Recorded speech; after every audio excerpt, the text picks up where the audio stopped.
Hey everyone, Miss Higgins here. I am back today to read chapters 46 through 50 of Crenshaw. And when we finished yesterday, Jackson has just learned that he and his family are going to be homeless again, and they're going to be living out of their van.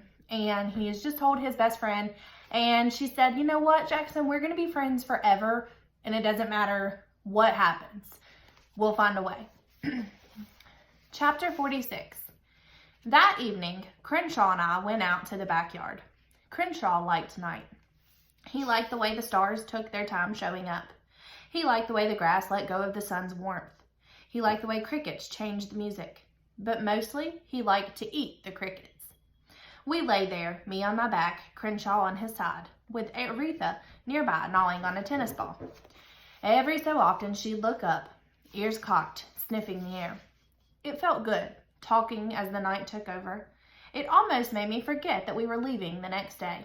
It almost made me stop feeling the anger and sadness weighing me down like invisible anchors. Crenshaw trapped a cricket under his big paw.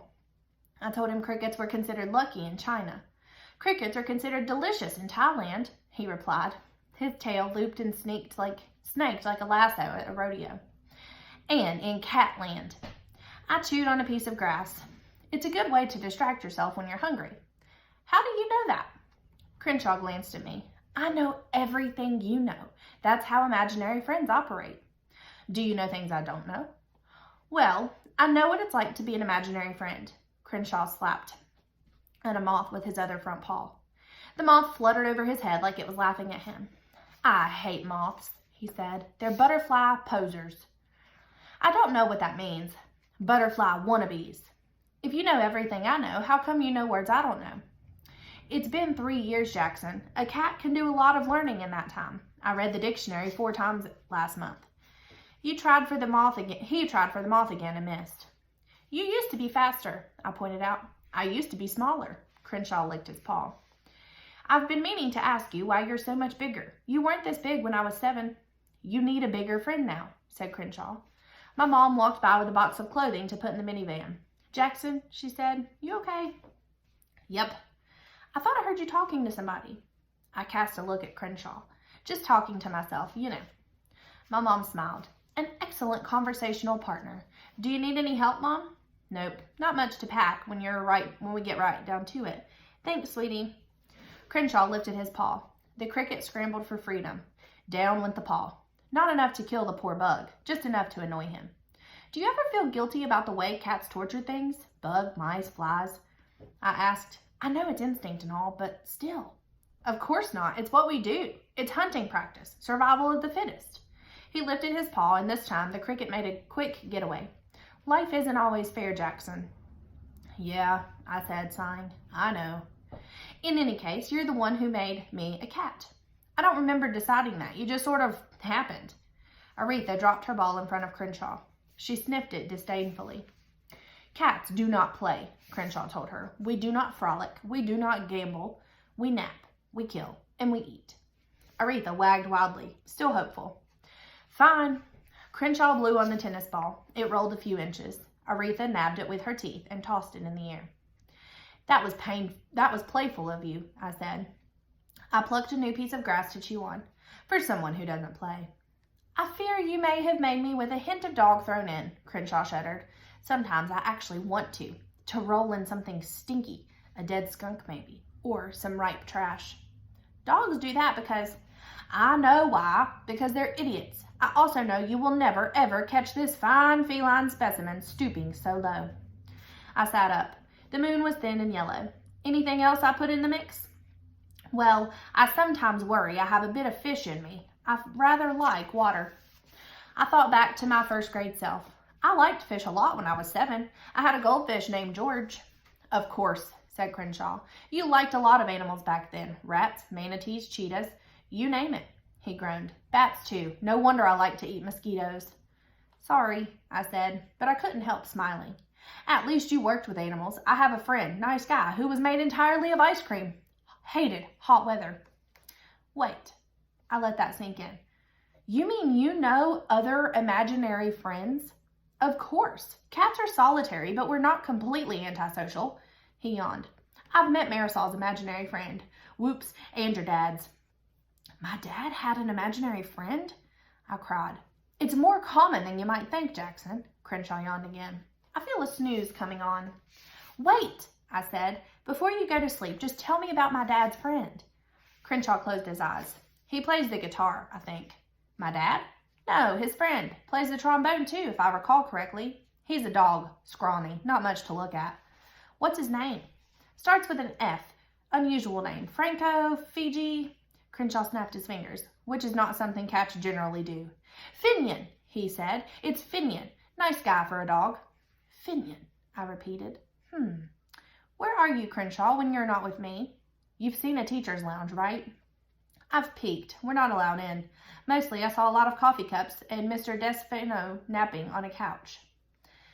Picture a giant teacher's lounge. Lots of people waiting and snoozing and telling stories about exasperating, amazing children. That's where I stay. That's where I wait, just in case you need me. That's all you do? That's plenty. Imaginary friends are like books. We're created, we're enjoyed, we're dog-eared and creased, and then we're tucked away until we're needed again. Crenshaw rolled onto his back and closed his eyes. A good cat fact to know is that they only expose their tummies when they feel safe. His purr filled the air like a lawnmower. Chapter 47. I couldn't fall asleep that night. Sounds echoed off the walls of our empty apartment. Shadows loomed and shrank. A question kept nagging at me. Why did things have to be this way? Life isn't always fair, Crenshaw had said. His words reminded me of an interesting nature fact Miss Malone had taught us last year in 4th grade. Bats, she said, actually share food with each other. She was talking about vampire bats, the ones that slice open sleeping mammals in the dark of night.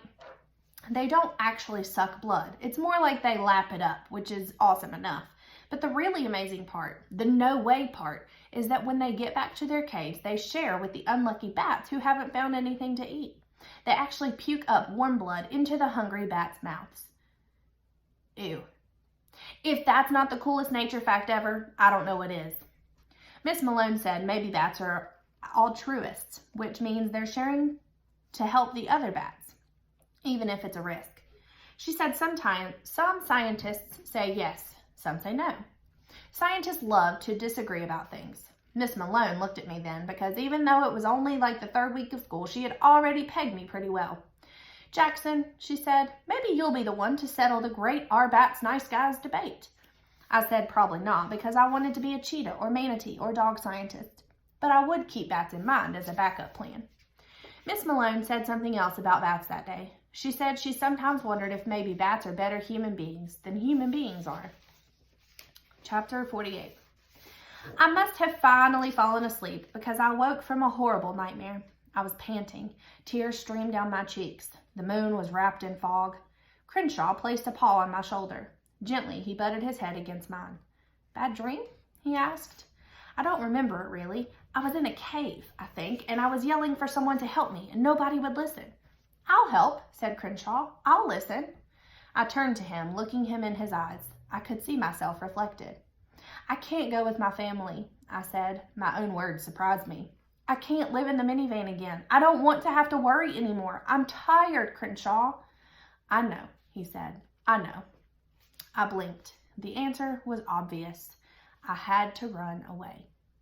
It wasn't going to be much of a trip. I'd just have to ask Marisol if I could stay with her. She had plenty of room. I could help around the house. I leaped up. Crenshaw watched me, but he didn't say a word. It was like I had a lot to pack. I grabbed my pillow, my keepsake's bag, some clothes, and my toothbrush. The way I figured it, I'd go over to Marisol's house before my family woke up. Marisol was an early riser. She wouldn't mind. It was hard to find a piece of paper and a pencil, but I managed. Aretha and Crenshaw watched me chew on the pencil as I tried to decide what to write. What should I say? I asked, as much to myself as to Crenshaw. Tell the truth to the person who matters most, Crenshaw said. You. And so I did. Dear Mom and Dad, here are the facts. I am tired of not knowing what is going to happen. I am old enough to understand things. I hate living this way. I'm going to live with Marisol for a while. When you figure things out, maybe I can join you. Love, Jackson. P.S. Aretha likes to sleep on a pillow, so don't forget. P.P.S. Robin needs to know what's happening too. In an envelope, I put $10 I'd made from walking the Gouchers' dachshunds. On the outside, I wrote, "To cover 2 unfortunate incidents where I used very bad judgment, please give $7 to Safeway for 2 jars of Gerber chicken and rice, and $3 to Pet Food Express for a cookie shaped like a cat." So Jackson is coming clean about stealing. Chapter 49. Tap, tap, tap, tap. It was Robin knocking at my door. "Jax?" I dropped my pencil. "Go to sleep, Robin. It's late." "It's scary in my room."